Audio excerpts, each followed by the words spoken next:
3 envoyés spéciaux qui sont sur la route pour de nouvelles arnaques. Ça peut vous arriver. Litige, arnaque, solution. Le journal des arnaques. Retrouvons maintenant celle qui s'occupe du Grand Sud-Ouest, celle qui monte sur la falaise pour s'adresser à ceux qui ont été arnaqués. Vous avez bien reconnu notre Atina. Ah, on me dit que ça ne sera pas Tina tout de suite, que Margot est avec nous avant nous. Alors Margot est avec un monsieur qui mesure plus de 2 mètres. Julien Courbet sur RTL. Mesdames et messieurs, nous sommes au cœur du journal des arnaques en ce jeudi. Vous arrivez.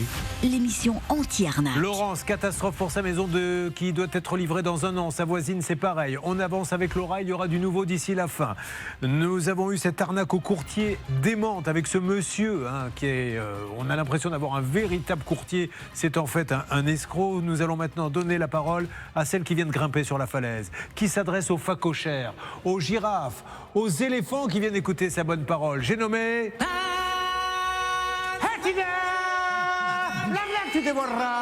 Alors Atina, vous êtes avec Hervé, que se passe-t-il ?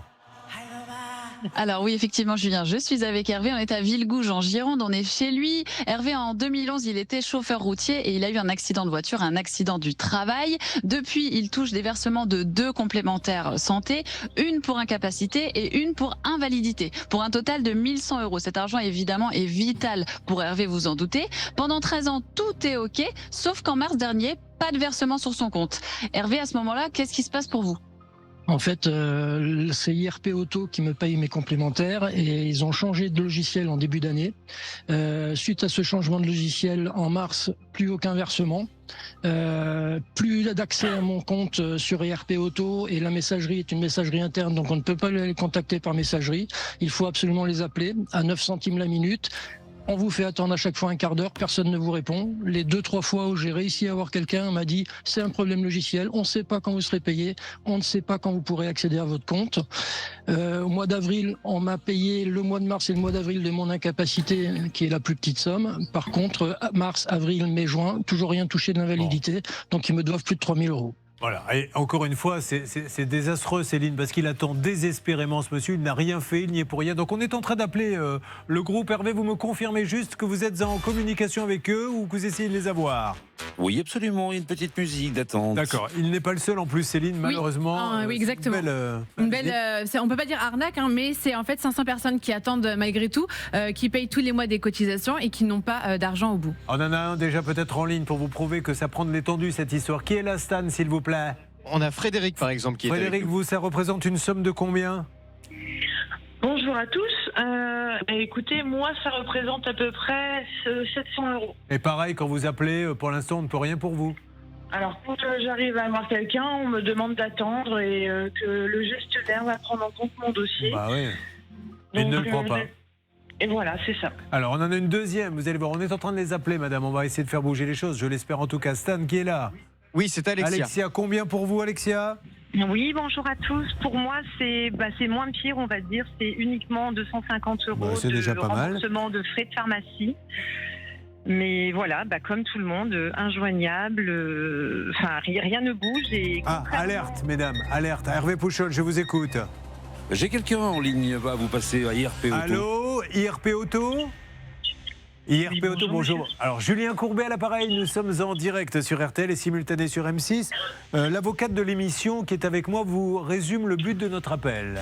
Bonjour, madame ou monsieur, pardon. En fait, on cherche tout simplement à récupérer des pensions d'invalidité que vous devez et que en fait, vous n'avez toujours pas payé malgré les relances. Et les gens sont bien embêtés, malheureusement. À qui puis-je m'adresser chez le groupe IRP Auto, s'il vous plaît, madame ?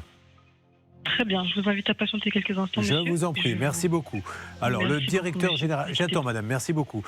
C'est monsieur Jules Citebon, le responsable communication Alix Robineau. Si vous pouviez nous donner des explications, ces gens attendent. À un moment donné, ils auront le droit de montrer un peu les dents si ça n'arrive pas. Effectivement, moi, ce que je voudrais savoir, c'est est-ce qu'il y a une médiation ? Parce que souvent, dans ce type d'organisme, la médiation est obligatoire. Vous êtes obligé de saisir le conciliateur. Et si jamais la conciliation n'aboutit pas, alors ça ouvre droit à une procédure judiciaire. Mais là, effectivement, ça met des gens quand même dans la panade financièrement et ça peut leur porter préjudice. Et donc, du coup, on peut se demander s'il n'y aura pas une demande aussi au titre de dommages et intérêts. Bien sûr. Stan, de votre côté ? Il y a plusieurs centaines de clients qui sont dans la même situation, Julien, mais ce qu'il faut dire quand même, ça fait quelques semaines maintenant que notre enquêtrice Manon de Greff suit ces dossiers. Il y a des clients qui finissent par être remboursés quand même, donc ça s'arrange si vous voulez. C'est pas une complète arnaque, si vous voulez. C'est une entreprise qui a des retards. Mais ça n'empêche qu'on peut répondre aux clients quand ils appellent et qu'on peut leur expliquer la situation. Mais soit deux choses l'une, ils n'ont pas la trésorerie, ils disent on est obligé d'étaler. Soit ils l'ont, mais ils n'ont peut-être pas envie de les donner tout de suite. Mais il faut au moins qu'on donne une véritable explication. Parce qu'ils se font de l'argent en fait quand ils gardent aussi. C'est ça qu'il faut. Il y a des intérêts. Donc c'est le principe des sites internet. Si vous voulez gagner de l'argent en escroquant les gens, je ne vous conseille pas de le faire si vous ne voulez pas de prison. Vous montez un site internet, c'est très facile. Vous prenez un webmaster qui vous fait un beau site, aussi beau que celui de Darty, etc. Vous vendez des téléviseurs à moitié prix, etc. Tout le monde se précipite, vous envoie de l'argent. Vous attendez que ça gueule un peu, et au bout d'un moment, vous dites on ne pourra pas vous livrer. Vous rendez l'argent, mais en attendant, vous l'avez placé à la banque à X%. Donc si vous arrivez à monter 1 million d'euros de commandes, vous allez vous retrouver avec un petit 10 000 assez rapidement. Et vous trouvez cette astuce dans notre livre en fin de page. Ah oui. Parce qu'on explique comment escroquer les gens. Un mot, Céline ? Oui, en fait, là, ce qui est inaudible, c'est qu'on nous explique en fait que l'organisme a changé de logiciel informatique. Mais à la limite, on s'en fout. Enfin voilà, quand on attend sa complémentaire, et c'est voilà, on n'a pas d'autre explication. Ça fait quand même depuis 4 mois que ça dure. C'est pas possible de laisser des gens dans cette situation. Et en fait, ils n'ont pas de revenus. Ça, c'est quelque chose que j'accepterais si eux-mêmes acceptaient quand on ne paie pas les cotisations dire ma femme a changé de logiciel d'ordinateur, donc elle ne peut pas vous envoyer ma cotisation. Est-ce qu'ils vont accepter ça ? Ils vont nous dire t'as pas payé ? T'es résilié, c'est tout. Donc il faut que ça soit dans les mêmes sens. On ne peut pas comme ça dire aux gens on a changé de logiciel, ou alors on les prévient en amont. Mesdames et messieurs, dans 6 mois nous allons changer de logiciel. Il se pourrait qu'il y ait. Mais non, sinon ça ne va pas. Bon, on avance là-dessus.